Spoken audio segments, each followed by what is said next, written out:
أعزائي الحناديق ومحبي المحاشي والكرنب في كل مكان، أهلا ومرحبا بكم في دورة الألعاب الكرنبية لموسم 2019-2020.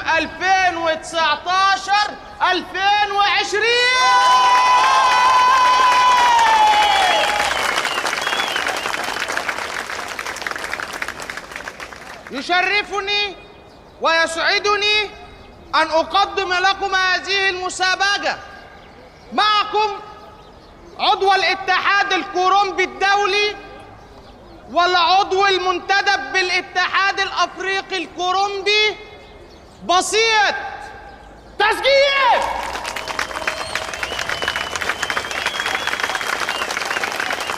ايه بسيط يعني؟ مش فاهم. اسمي بسيط. من حرفين يعني؟ مي مثلا؟ أنا اسمي بسيط. اسمك بسيط. أيوه.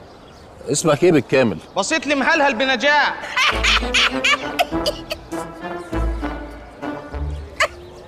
ايه بنجاح ده؟ مش فلاح جزائري؟ يا عم أنا فلاح مصري من حندوق الكرنبي. ماشي، أنا آسف. حد من المتسابقين يسألني ويقول لي إحنا ليه ما كناش بنعمل الألعاب الكرنبية الفترة الأخيرة؟ ليه؟ أقول له الألعاب الكرنبية كانت متوقفة الفترة الأخيرة بسبب أموسة. أموسة الليلة ليلتك يا عروسي.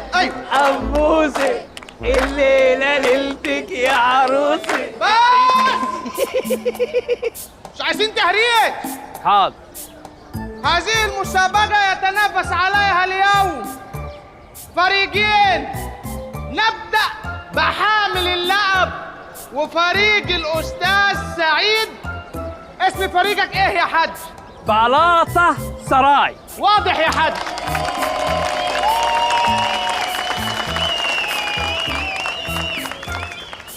أما الفريق الثاني بقيادة الأستاذ أموسة. بس أنا بس اللي أقول الأستاذ عيد وفريق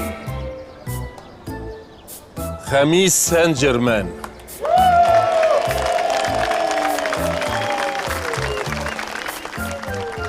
الألعاب الكرنبية تنقسم إلى شقان. الشق الأول وهو الشق البدني، والشق الثاني هو الشق الثقافي.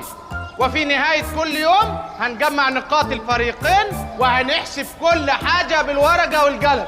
فلتبدأ الألعاب الكرنبية.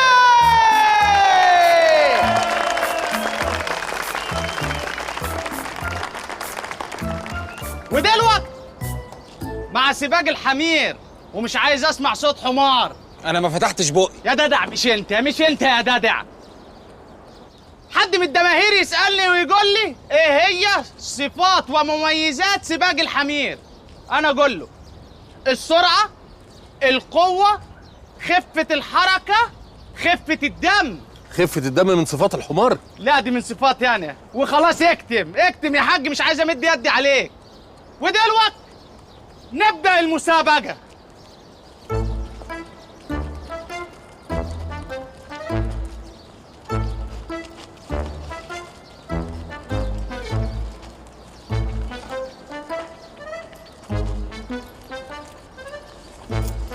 أنا عمري ما اعتمدت عليكم قبل كده، بس جه الوقت اللي أقدر أقول إن أنا معتمد عليكم بجد. تلاش يا بابا، إن شاء الله هنكون على قد المسؤولية. أنا بكلم الحمير يا حبيبي. إن شاء الله الحمير هتشرفك عم عيد. بس دلوقتي أنا عايز أفهم إيه اللي هيحصل بقى. إحنا هنجري الحمير ونشجعهم من بعيد؟ لا يا حبيبي، مسابقة جري، أنتوا هتركبوا الحمير.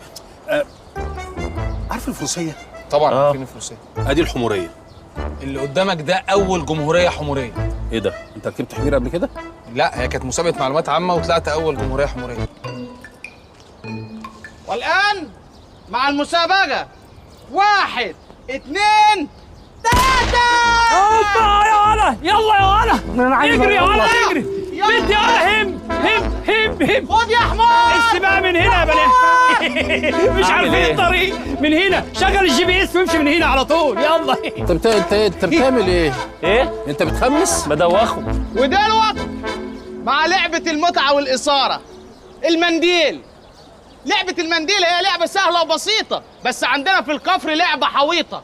لعبة المنديل هي كل واحد فيهم ليه رقم: 1 2 3 4 5 6 7 8 9 10.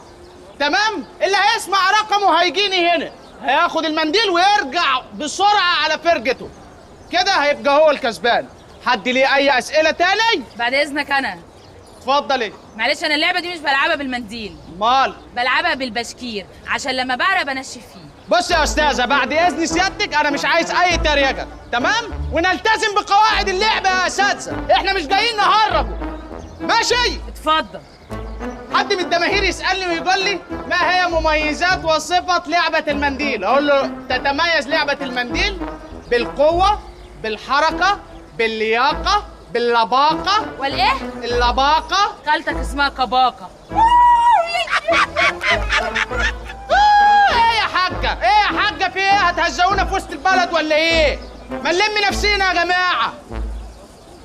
يلا ودلوك هنبدأ اللعبة. يلا رقم 2. خد يا بنت سلمي لي على بوكي. 1. يلا يا شاطر يلا. خد ياض سلمي لي على ابوك. لا يلا حماتي يلا حماتي خد يا حماتي. يلا حماتي. يلا ايه ده 10. يلا تصادم. في ايه؟ 3 1.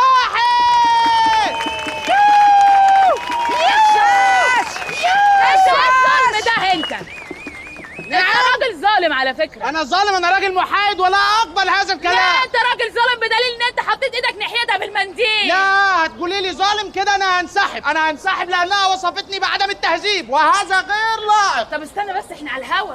على الهوا ان شاء الله نكون على القمر. الغي اللي حرتش. ايه ده فيها ايه دي؟ ودلوقتي مع مسابقة الإثارة والمتعة ولعبة البولينج. انا عارفها اللعبه دي مميزه قوي، اللي هي بياخدوا مننا عينه بولينج ويبعتوها المعمل تتحلل، وبعدين اللي بيبقى عنده سكر تقريبا بيبقى خسران، صح؟ لا ده هما بيعملوا صورة بولينج كاملة وبعدين انت بتقول ايه؟ يا ابني دي رياضة. غلط؟ لا بقول غلط. الكورة اللي بتتمسك وتتحدف على الأهداف دي. ايوه عرفتها. طب فين الاهداف؟ أيوة طبعا فيها أهداف. ادخل يا رجالة.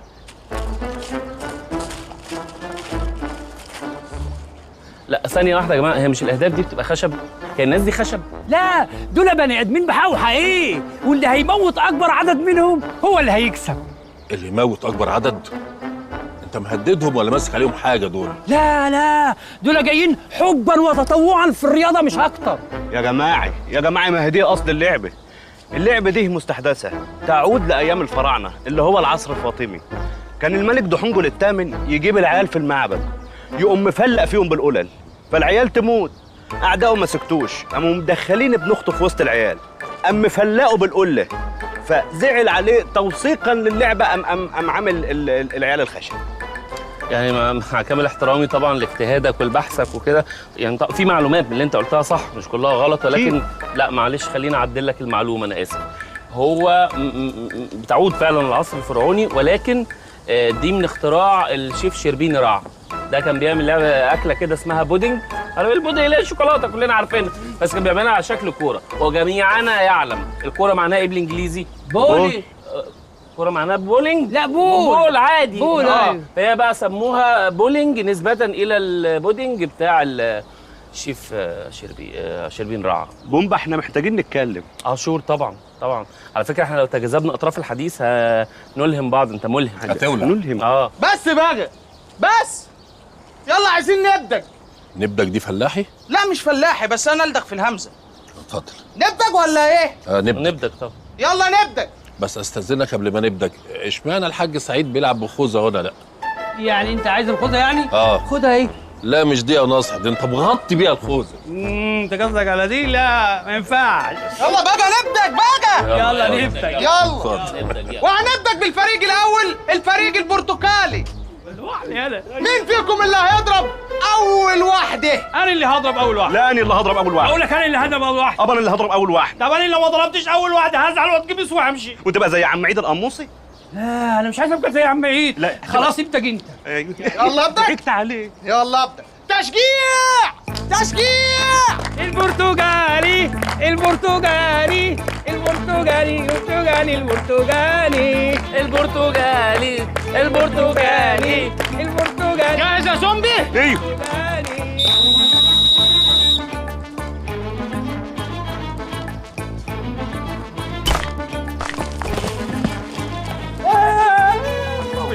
احسنت يا زومبي، احسن. جيف مي 5. تشجيع تشجيع.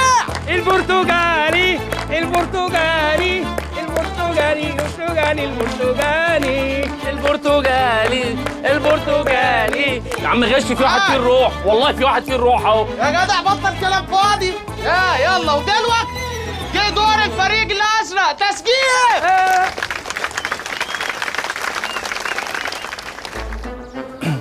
تعرف تنشن؟ لا طبعا. طبعا على الابيض. طب هقول لك على حاجه، بص، دول 10 تنفار، لو غمزنا كل واحد منهم ب100,000 جنيه يبقى احنا كده رمينا مجرد 1,000,000 جنيه مقابل ان احنا كسبنا المسابقه دي. ارمي 1,000,000 جنيه عشان اكسب كرومبا؟ لا، عشان تكسب كرامتك. مش عايز، ما انا عايش زي الفل، مفيش حاجه. دي الكرومبا اغلى من اللي انت بتقوله ده بكتير قوي. كرامتي ايه وبتاع ايه؟ سيبني انا هتصرف. معلش انا اسف للحكم ريفري، معلش انا اسف. في واحد مش مظبوط ومش واقف عدل، انا هشاور لك عليه عشان ده مش فير. اتفضل. هو كده مش فير. مساء الفل يا رجاله.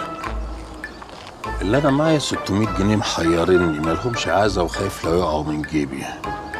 القله هتتحدف، جت ما جاتش تنزلوا انتوا على طول. لما يحصل ده الفلوس دي بتاعتكم وعليها بوسه.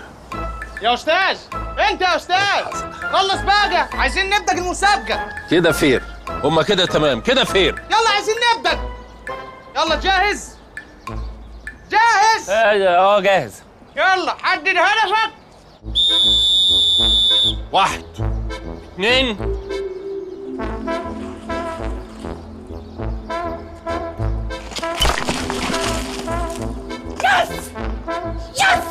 ايه ده؟ كل واحده موتتهم كلهم ازاي؟ ده اكيد جرافيك ده ولا ايه؟ احنا كده كسبنا. لا كسبتم ايه؟ المسابقه دي بالذات نتيجتها بتطلع تاني يوم بعد ما نشوف تقارير الطب الشرعي ونشوف المصحات ونشوف الدنيا. افرض الراجل اللي واقف ده مات من ضربه شمس، افرض كان متخانق مع مرته في البيت مثلا ولا حاجه، افرض جات له جلطه. صح ولا انا غلطان؟ تمام، انت عندك حق، ما تشيلش هم. الدفاتر دفاترنا ومكتب الصحه بتاعنا. تمام يا كبير.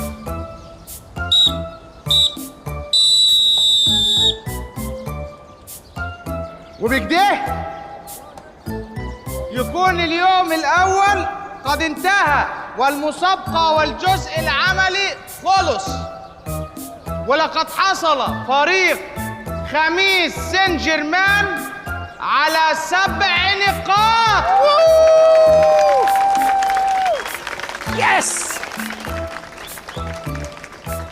وحصل فريق بلاطة سراي على 60 نقطة. بلاطة بلاطة بلاطة بلاطة.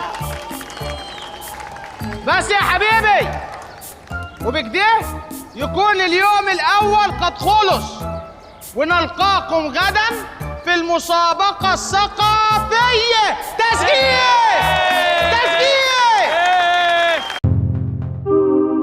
اشترك في باقات واتشت الشهرية بتبدأ من 14 جنيه و99 قرش، وباقات سنوية بتبدأ من 149 جنيه و99 قرش.